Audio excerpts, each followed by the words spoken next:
Milé Michalovčanky, milí Michalovčania, milé Zemplínčanky, milí Zemplínčania. Včera som sa spolu s primátorom mesta Strážske a niekoľkými starostami okolitých obcí zúčastnil veľmi dôležitého rokovania na úrade vlády Slovenskej republiky. Rokovanie sa týkalo možnej výstavby veterného parku na našom krásnom Zemplíne. V prvom rade nám vláda vysvetlila celú situáciu, ako koná a prečo koná tak, ako koná. Chcem, aby ste to vedeli aj vy. Ešte predchádzajúca vláda sa zaviazala Bruselu vytvoriť na Slovensku plán možných akceleračných zón, teda vytipovať územia na Slovensku, ktoré by boli vhodné na výstavbu veterných elektrární.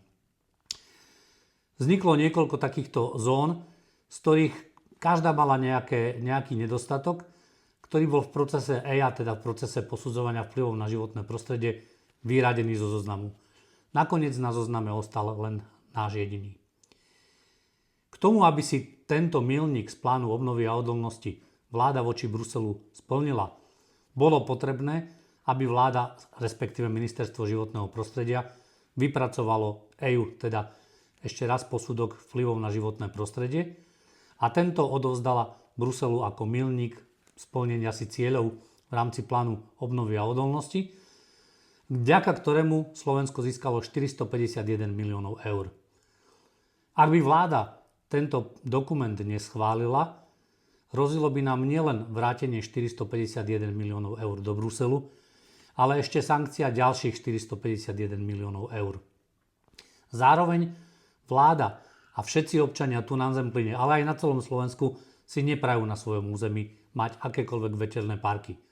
Vláda toto plne rešpektuje a akceptuje a vďaka takejto nevôli celého Slovenska sa ministrovi Tarabovi ako jedinému ministrovi zo všetkých členských krajín Európskej únie podarilo v Bruseli presadiť podmienku, že ak by niekto, ktokoľvek chcel na akomkoľvek území na Slovensku vystavať akokoľvek veľký veterný park, vždy musí rátať s aktívnym súhlasom samosprávy, dotknutej samosprávy. Toto máme na Slovensku v zákone a tento zákon vznikol tiež ako legislatívne opatrenie v rámci reformy, vďaka ktorej sme tých 451 miliónov dostali.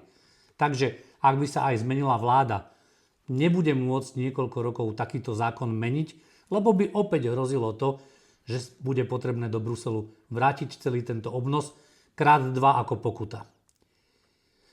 My ako samospráva sme samozrejme o tomto vedeli, napriek tomu sme aktívne pripomienkovali od začiatku celý proces vzniku tohto strategického dokumentu a včera sme si potrebovali na vláde vyrokovať to, aby sa tento zákon dostal aj do uznesenia vlády, kde bude explicitne čierne na bielom povedané, že nebojte sa, napriek tomu, že Slovensko voči Bruselu si formálne plní svoju povinnosť a nemusí vrátiť ani cent, stále ste to vy, starostovia a primátori, ktorí si poviete, či na svojom území chcete alebo nechcete čo je len jednu vrtuľu veternej elektrárne. Toto uznesenie je už na svete, dnes ho vláda prijala, čiže chcem opäť skonštatovať za nás všetkých, nielen za mesto Michalovce, ale za celý ten dotknutý Zemplín, že keď budeme držať spolu tak ako doteraz, žiaden veterný park tu nevznikne, pretože žiaden zo starostov a primátorov si ho na svojom území neželá. To je naša výhra, to je veľká vec pre celé územie Slovenska, ale najmä v tých posledných dňoch pre náš krásny Zemplín. Prajem vám príjemný deň.